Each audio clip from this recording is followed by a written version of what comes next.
Hello and assalamu alaikum everyone. Welcome back to I Am Solution. So I am back with another video. So as in my previous video, I was teaching you guys about prefix and about physical quantity. Now let's begin the scalar and vector quantities. Basically होती क्या है? ऐसी कौन सी quantities है scalar या vector quantities? Let's see.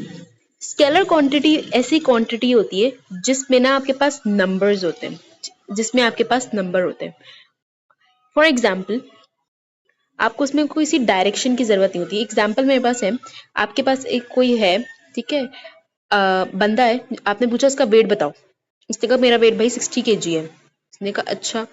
उसने कहा अच्छा, तो आपको ये जरूरत नहीं है अच्छा भाई ये इस तरफ 60 kg है, ये डायरेक्शन बताने की जरूरत नहीं है. वो क्वांटिटी जिसमें सिर्फ नंबर की जरूरत हो उसे हम स्केलर क्वांटिटी क्या कहते हैं? Scalar quantity. मैग्नीट्यूड यहाँ पे वर्ड जो रिप्रेजेंट कर रहा है that is numbers. Let me highlight it properly.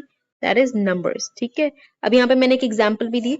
I am repeating, scalar एक ऐसी क्वांटिटी जिसमें आपके पास मैग्नीट्यूड होता है, सिर्फ और सिर्फ मैग्नीट्यूड होता है. इसमें किसी चीज की डायरेक्शन की जरूरत नहीं होती, यानी आपको और इन्फॉर्मेशन की जरूरत नहीं होती. आपको एक बंदे ने बता दिया कि भाई मेरा 60 किलो वजन है, तो उसने बस, आपको इसके अलावा और किसी चीज की जरूरत नहीं है. ठीक है, इसे हम कहते हैं स्केलर क्वांटिटी. फॉर एग्जाम्पल यहाँ पे हमारे पास है द मास ऑफ ऑब्जेक्ट. एक ऑब्जेक्ट है, उसका मास 60 kg है. ठीक है, यहाँ पे जो 60 है ना, ये आपका क्या है? 60 kg आपका बेसिकली है मैग्नीट्यूड.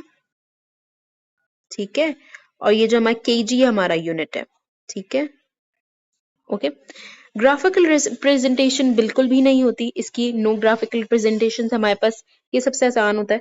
कोई ग्राफिकल रिप्रेजेंटेशन नहीं होती हमारे पास. एग्जांपल यहाँ पे मास है, टाइम है, डिस्टेंस है, टेम्परेचर है, स्पीड है, energy, work, power and density.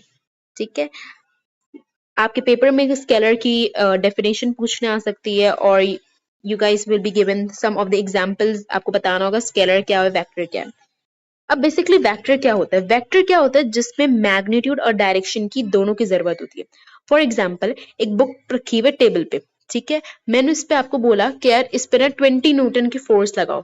ठीक है, अब आप बोलोगे कि ना 20 न्यूटन किस तरीके की फोर्स लगाऊं, फोर्स किस तरीके की लगाऊं, पुश करूं, पुल करूं, कंप्रेस करूं, क्या करूं? तो हमें क्या जरूरत है? मुझे उसमें डायरेक्शन बताने की जरूरत है कि भाई राइट तरफ करो या लेफ्ट तरफ करो. सही है, इसे हम कहते हैं वेक्टर. वेक्टर क्या होती है? जिसपे आपको दोनों चीजें बतानी होती है, both magnitude and direction both. ठीक है, फॉर एग्जाम्पल यहाँ पे हमारे पास है एक फोर्स है, वो अप्लाइड हो रही है 20 newton due west. 20 newton due west. यहाँ 20 आपका क्या बेसिकली? That is magnitude. और यहाँ पे हमारा ड्यू जो वेस्ट है ये हमारी बेसिकली डायरेक्शन है. क्या है? डायरेक्शन. दूसरी हमारे पास एग्जाम्पल है जिसपे है force applied of 50 Newton's. Force क्या हो रही है? 50 Newton applied at 30 degree from horizontal. एक फोर्स है वो अप्लाइड हो रही है, 50 न्यूटन हो रही है. 50 न्यूटन से आपको क्या पता चल गया? 50 न्यूटन से आपको मैग्नीट्यूड पता चल गया. और 30 एट 30 फ्रॉम हॉरिजॉन्टल से आपको पता चल गई उसकी डायरेक्शन. क्या पता चल गई? उसकी डायरेक्शन. इसकी ग्राफिकल रिप्रेजेंटेशन होती है. ग्राफिकल रिप्रेजेंटेशन इसकी एरो से होती है. फॉर एग्जाम्पल यहाँ पे एक मेरे पास रॉड थी, यहाँ पे मेरे पास एक रॉड थी. ठीक है, इसकी जो लेंथ होगी ना, सबसे पहले तो ये बात याद रखनी कि एरोस से ना आपको पता चलेगा कि ना ये वेक्टर है. एरोस से पता चलेगा वेक्टर है. हमारे पास एक सिंपल एरो होता है, ये एरो. बेसिकली ये हमारे पास वेक्टर है, जिसमें ये एरो में जो ये हेड होता है और ये नीचे वाला टेल होता है. क्या होता है? ऊपर वाला हेड होता है और नीचे वाला क्या होता है? टेल होता है. सही है. अब आपको मैंने एक रॉड है, ठीक है, उसकी जो लेंथ होगी ना, ये हमारा वेक्टर बन गया. इसकी जो लेंथ होगी ना, इसको जरा अच्छे से बना लेते हैं. ये हमारा वेक्टर है. ठीक है, इसमें एरो था, आपको पता चल गया ये वेक्टर है. ठीक है, इसमें जो हमारी लेंथ होगी ना वो बेसिकली हमारा मैग्नीट्यूड होगा. क्या होगा? मैग्नीट्यूड होगा.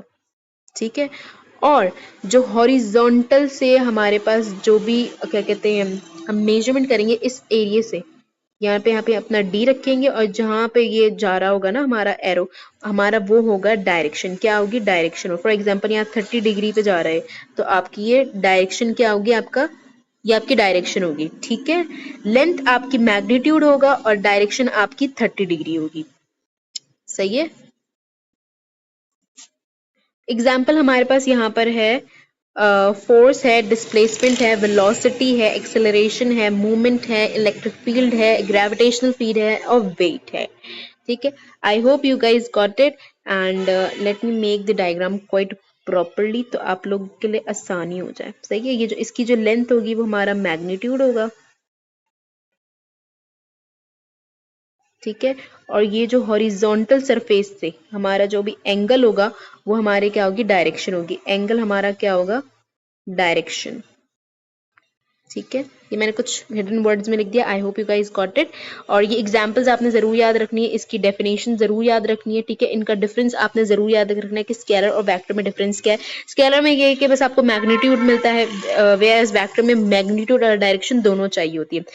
स्केलर की कोई ग्राफिकल रिप्रेजेंटेशन नहीं होती, वेयर एज वेक्टर की ग्राफिकल रिप्रेजेंटेशन होती है विच इज थ्रू एरोस। ठीक है, उसके अलावा हमारे पास क्या कहते हैं एग्जाम्पल, हमारे पास यहाँ पे mass, time, distance, temperature, speed, energy, work, power, density है। और यहाँ पे हमारे पास फोर्स है, डिस्प्लेसमेंट है, वेलोसिटी, एक्सेलरेशन है, मूवमेंट है, इलेक्ट्रिक फील्ड है, ग्रेविटेशनल फील्ड है एंड वेट है।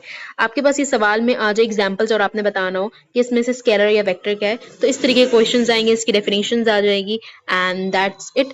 वेक्टर के बारे में हम थोड़ा सा और ज्यादा पढ़ेंगे, हेड टू टेल के बारे में। एंड या I hope you guys like it. Make sure to subscribe to my YouTube channel and hit the like button and share it with your friends. I will meet you in my next video. Till then, bye bye. Allah Hafiz.